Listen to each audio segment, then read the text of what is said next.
nous en serons au temps des cerises, et gai rossignol et merle moqueur seront tous en fête.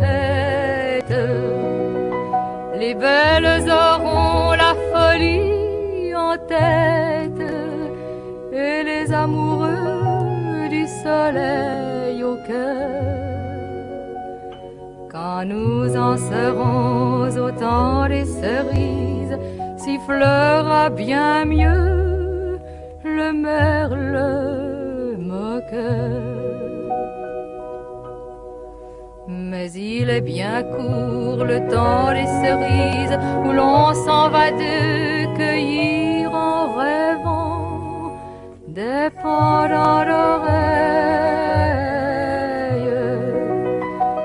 Cerises d'amour aux robes pareilles, tombant sous la feuille en gouttes de sang. Mais il est bien court le temps des cerises, pendant de corail qu'on cueille en rêvant. Quand vous en serez au temps des cerises, si vous avez peur des chagrins d'amour, évitez les belles. Moi qui ne crains pas les peines cruelles, je ne vivrai point sans souffrir un jour. Quand vous en serez au temps des cerises, vous aurez aussi des peines d'amour. J'aimerai toujours le temps des cerises, c'est de ce temps-là que je garde au cœur une plaie ouverte. Et dame fortune en m'étant offerte ne pourra jamais fermer ma douleur. J'aimerai toujours le temps des cerises et le souvenir que je garde au cœur.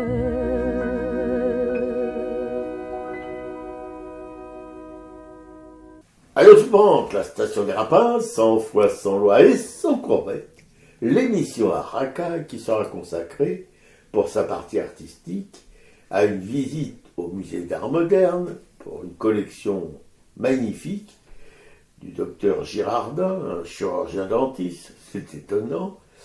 Et nous allons aussi tenter, au cours de cette nouvelle émission, de porter notre regard en marche sur l'art et de dénoncer les sales coups de la politique politicienne en toc.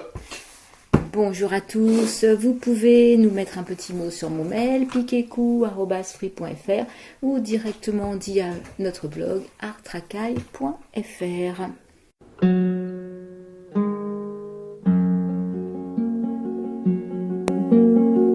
Cuando ya nada se espera personalmente saltante, más se palpita y se sigue más acá de la conciencia, fieramente existiendo, ciegamente afirmando, como un pulso que golpea las tinieblas, que golpea las tinieblas.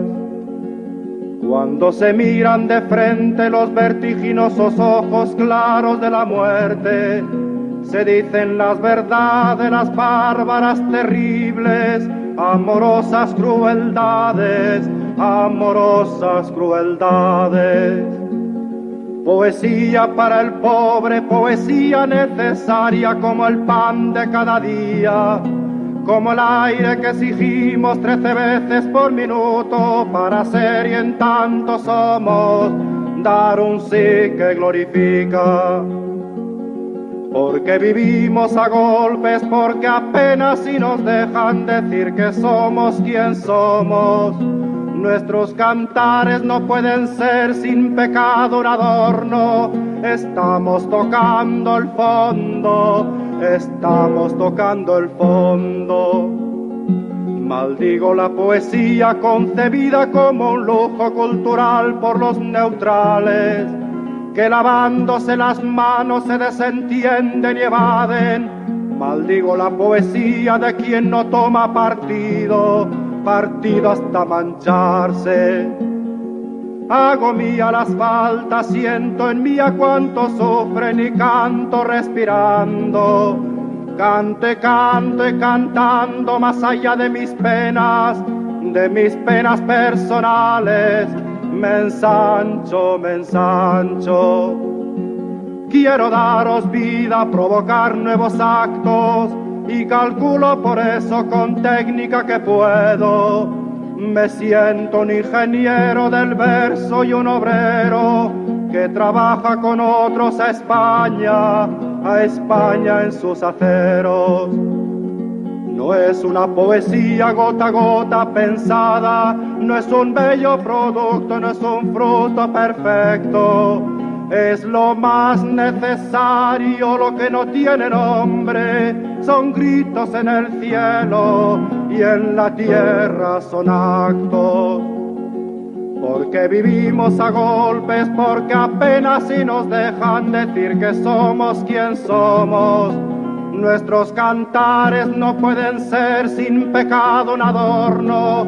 Estamos tocando el fondo, estamos tocando el fondo. La poesia est une arma cargata de futura. Paco Ibáñez. La fête à Neuneu des médias.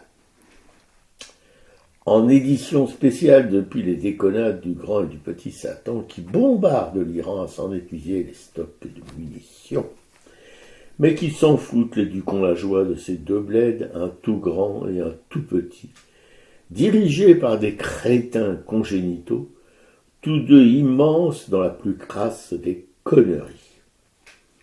Le monde, Minus, le monde, qui risque de se faire seppuku grâce à deux Olybrius qui y suffisent. Deux? Pas tout à fait, on peut y ajouter le tsar de toutes les Russies et l'empereur du milieu qui, malgré ou à cause de leur silence, qui ne dit pas mot consent, sont dans le jeu de massacre en cours au Moyen-Orient, comme en Occident, avec l'Ukraine attaquée depuis 4 longues années, ou 5, je ne sais plus, je ne sais pas, par le gnome Poutine qui pète dans la soie d'un fauteuil au Kremlin de Moscou, pas celui de Bicêtre. L'aventure ne se ramène pas à son popotin qu'à l'aube de chaque matin. Avec les oiseaux précités, elle se ramène sa science le midi, le matin et le soir. Faire chier le monde durant l'heure sacrée de la sieste, ça, il y en a de bordel.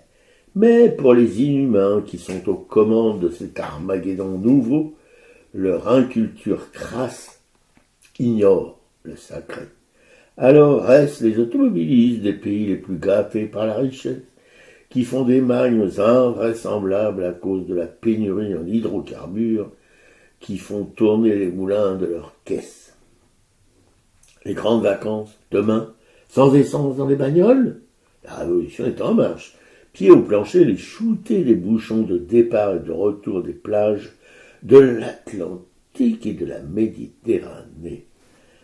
On ne va pas se laisser entuber pour des histoires de cons certifiés de l'acabit d'un Trump, d'un Netanyahou ou de tout autre mollah ou roitelet du Golfe qui est pourtant et avant tout persique et non trumpiste. Elle est pas bonne celle-là? Puis tant que sifflent les fabriques et les trains, y a pas péril imminent en la demeure.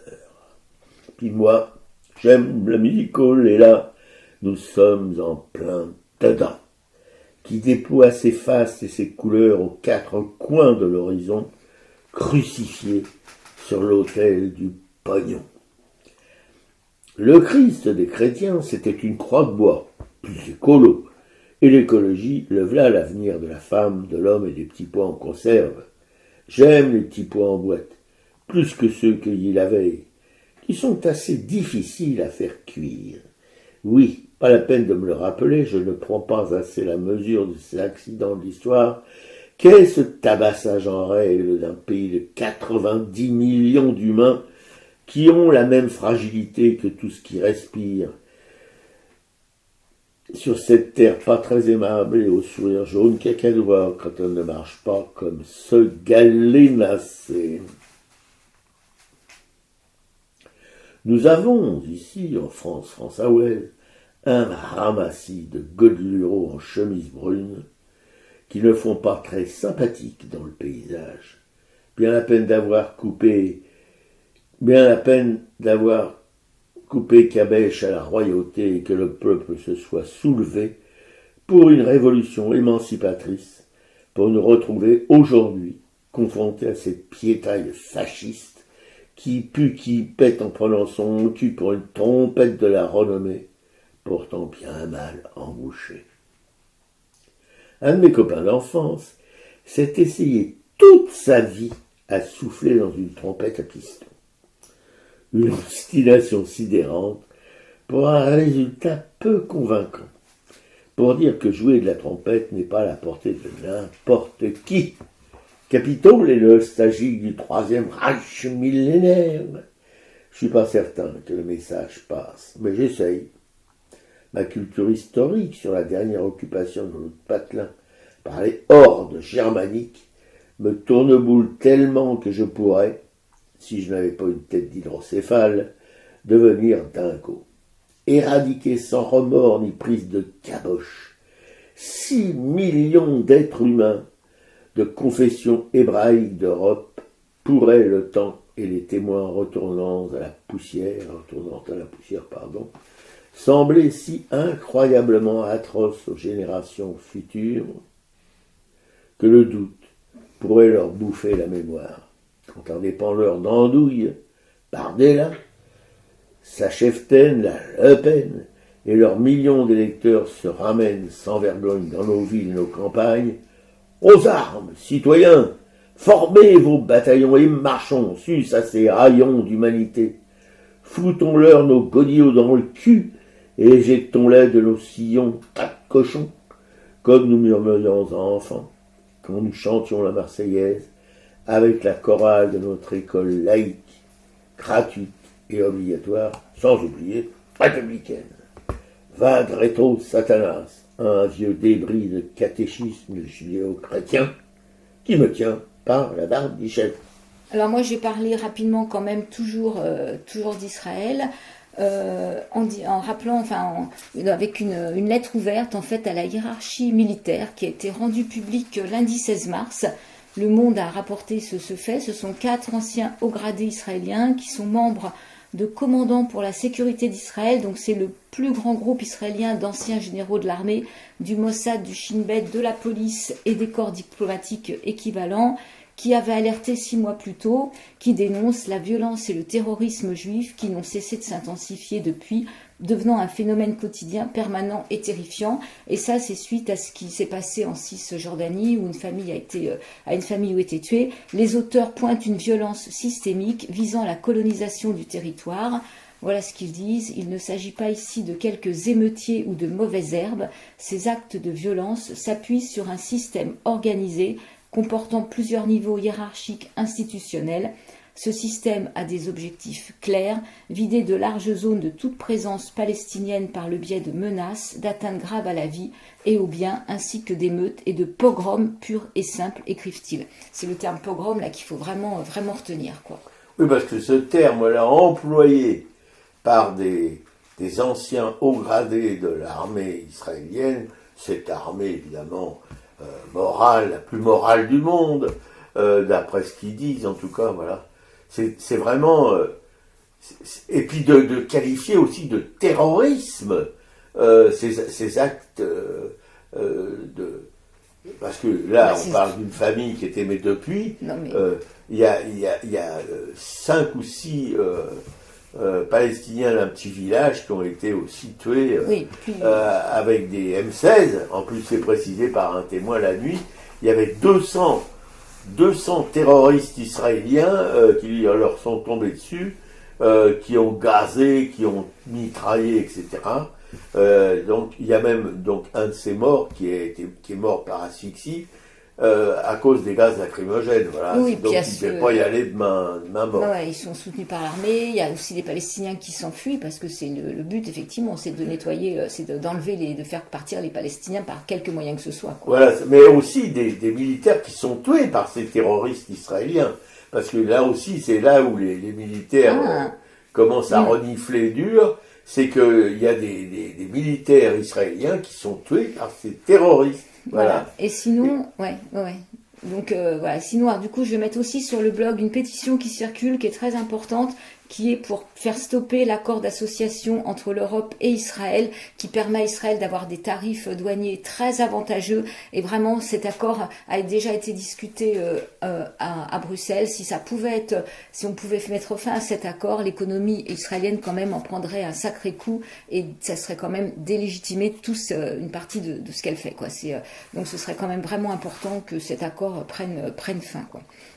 Alors je vais revenir sinon sur la France, sur ces élections municipales, sur ce qui s'est passé avec ce maire de Sani, Bali Bagayoko, qui a été donc maire LFI élu au premier tour à Sani, une ville de 150 000 habitants. C'est pas rien. Sani, une des villes les plus pauvres quand même de l'Île-de-France et de Seine-Saint-Denis.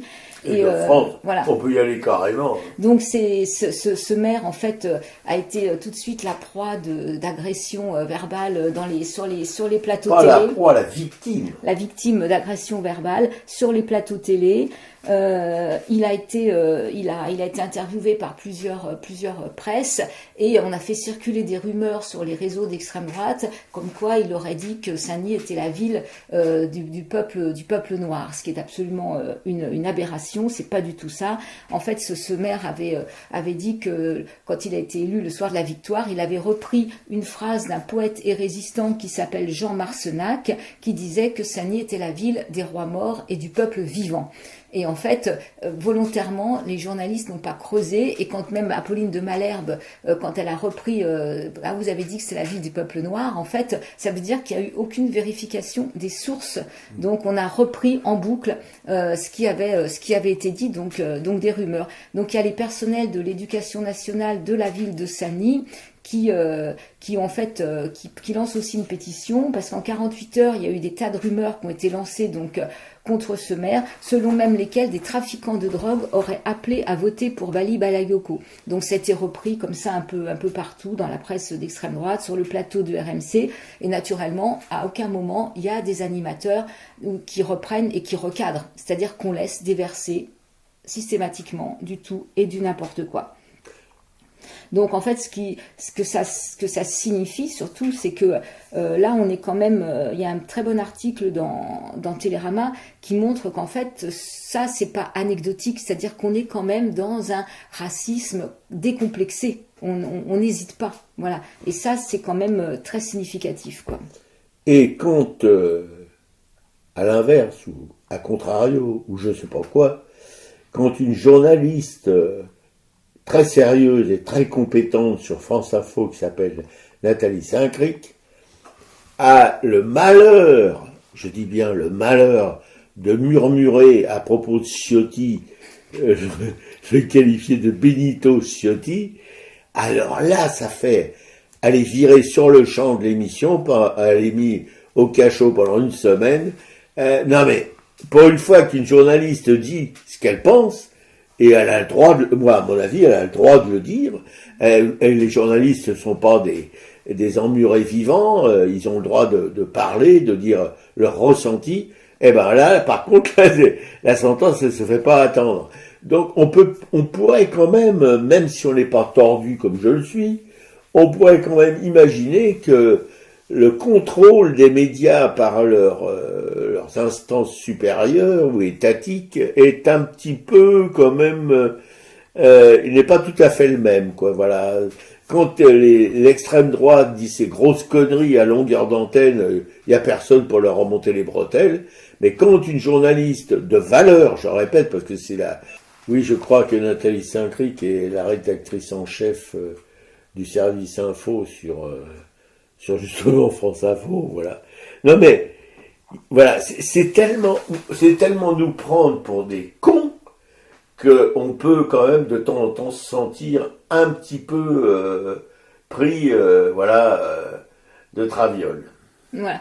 Et donc effectivement, cette pétition remue un petit peu, demande quand même à ce qu'il y ait des sanctions contre les journalistes et les chroniqueurs qui se rendent responsables de cette désinformation raciste. Jamais. Non, bien sûr qu'il n'y en aura pas. Mais en fait, c'est bien qu'il y ait des pétitions qui circulent, de voir que quand même, ce maire a reçu aussi du coup beaucoup de soutien. Et ça, c'est important. Et puis, je voudrais ajouter, si tu me le permets, cher camarade de combat, et même si c'était une ville noire, qu'est-ce qu'on en a à foutre?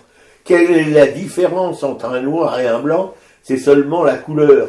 Voilà, mais c'est des êtres humains, ils ont le même sang que nous, ils ont les mêmes peines, les mêmes joies, etc., etc. Mais là, voilà, je ne sais pas pourquoi. Mais en fait, ça veut dire qu'effectivement, spontanément, les rédactions, en fait, associent le noir au trafic de drogue, au fantasme du grand remplacement, à tout ce qui les inquiète. Et il y avait une belle phrase de Frantz Fanon qui disait: le blanc ne voit jamais le noir, il voit ce qu'il projette sur lui, la peur, le désir, le fantasme, la menace. Voilà, je trouve que c'est très bien résumé. Du racisme. Je trouve que c'est très bien résumé. Bien quoi. sûr. Et donc, sinon, alors, si on peut revenir vite fait sur les municipales, moi, ce qui m'a quand même beaucoup réjoui, c'est quand même le fait que Rachida Dati n'ait pas été élu avant la victoire du maire PS. C'est quand même la défaite de Rachida Dati qui fait du bien, de même que celle de Bérou, parce que bien sûr, bien sûr, les rédactions ne mentionnent pas que peut-être leurs affaires leur ont causé du tort, parce que je pense qu'il y a peut-être des risques de diffamation tant qu'ils sont pas condamnés par la justice. On peut pas rentrer sur ce terrain glissant et mouvant. Je vois pas pourquoi. Mais je pense, je pense que c'est par méfiance. On espère quand même que Rachida Dati paye cette mise en examen, parce qu'on est quand même dans des sommes qui sont de 900 000 euros. C'est pas anecdotique. Donc on peut imaginer qu'à la tête d'une ville comme Paris, de quoi pourrait-elle se gaver, quoi. Oui, non, mais là, son grand rêve, c'était d'être maire de Paris, parce que là, on se souvient quand même de Chirac, un autre qui avait un nom un peu à consonance italienne. Et c'était un couple, le maire et sa femme, la gabegie, enfin Chirac qui aimait bien bouffer, bien boire, etc., qui faisait des repas tous les jours, Pantagrueli qui coûtait une fortune. Cet autre maire là qui était aussi, c'était un couple tragique là, tu vois, qui payait il filait de l'argent à sa femme, parce que soi-disant qu'elle bossait sur en fait, elle faisait rien du tout. Voilà. Il y a tout, alors, évidemment, Paris, alors on ne sait pas Hidalgo ce qui a bien pu trafiquer, mais probablement qu'elle ne doit pas être non plus blanche. Non, il n'y a rien pour l'instant. Il n'y a rien pour l'instant, voilà. Ouais. Ben alors, Dati, on peut se douter que là, le pognon, il aurait valsé. Voilà, on imagine. Donc, en fait, c'est très bien qu'elle se soit complètement fait laminer par cet Emmanuel Grégoire. Ça, c'est quand même une bonne chose. Non, c'est pas Emmanuel Grégoire qui l'a éjecté, c'est le peuple parisien. Voilà, parce que Paris... Parce que Grégoire, c'est un nom, c'est un mec qui vient là pour porter le drapeau du socialisme, qui en a bien besoin d'être porté par des gens à peu près respectables.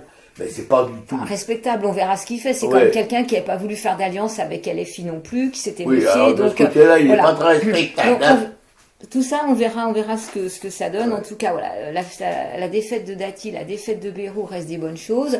Le fait que des villes comme Rennes soient à gauche, que Lyon garde son maire écolo, que Marseille soit PS, enfin tout ça, c'est quand même aussi des bons résultats. Même si sur la soirée électorale, on mettait aussi des fois l'accent sur les villes acquises, prises par le RN. Bon, il y a 63 communes de plus de 3500 habitants, comme tu dis. Il y a quand même 35 000 communes en France, quoi. Donc, même s'il y a une avancée de ces listes-là, avant elles n'étaient pas présentes, ces listes. Donc effectivement, non. C'est aussi ça qu'il faut souligner, qu'ils n'ont pas si bien souligné que ça. Ouais, non, mais non. Et puis bien aussi, il faut dire que les journalistes sont vraiment très bien informés. la réélection de Payan, non, c'est pas une réélection, il n'avait pas été élu maire de Marseille. C'est une femme, je me souviens plus de son nom, pardon madame, qui a été élue maire de Marseille et qui a cédé sa place à Payan. Mais c'est sa première élection, messieurs les journalistes bien informés. Oui, oui. Mais voilà, donc en fait, on a suivi ça, enfin moi j'ai suivi ça un petit peu hier soir. Bon, quand ça raconte, ça blablote de trop, ça me saoule, parce que quand on fait des projections sur 2027, je trouve que c'est vraiment du remplissage qui n'a aucun sens, parce qu'on est d'un côté sur du local, de l'autre sur du national, sachant qu'en un an, il peut se passer tellement de choses. Donc en fait, on peut... Enfin, elles sont prévisibles en même temps. Inutile de se projeter sur les élections qu'il y a en mai 2027. Ouais. Écrit sur les murs le nom qu'on aime, des messages pour les jours à venir. On écrit sur les murs à l'encre de nos veines. On dessine tout ce que l'on voudrait dire. Partout autour de nous, y a des signes d'espoir dans les regards. Donnons-leur écrit, qu'un temps la nuit tout s'efface. Même leurs traces. On écrit sur les murs le nom de ceux qu'on aime, des messages pour les jours à venir. On écrit sur les murs à l'encre de nos veines, on désigne tout ce que l'on voudrait dire. On écrit sur les murs la force de nos rêves, nos espoirs en forme de graffiti. On écrit sur les murs pour que l'amour se lève, un beau jour sur le monde endormi. Des mots seulement gravés Pour ne pas oublier, pour tout changer. Mélangeons demain dans un refrain nos visages. Métissage. On écrit sur les murs le nom de ceux qu'on aime, des messages pour les jours à venir. On écrit sur les murs à l'encre de nos veines, on dessine tout ce que l'on voudrait dire. On écrit sur les murs la force de nos rêves, nos espoirs en forme de graffiti. On écrit sur les murs pour que l'amour se lève, un beau jour sur le monde endormi. On écrit sur les murs le nom de ceux qu'on aime, des messages pour les jours à venir. On écrit sur les murs à l'encre de nos veines. On dessine tout ce que l'on voudrait dire.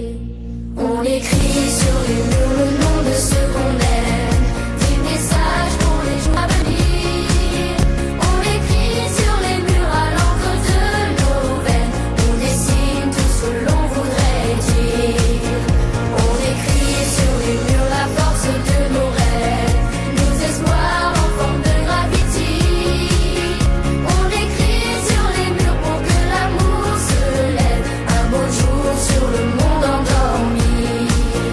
Un beau jour sur le monde endormi.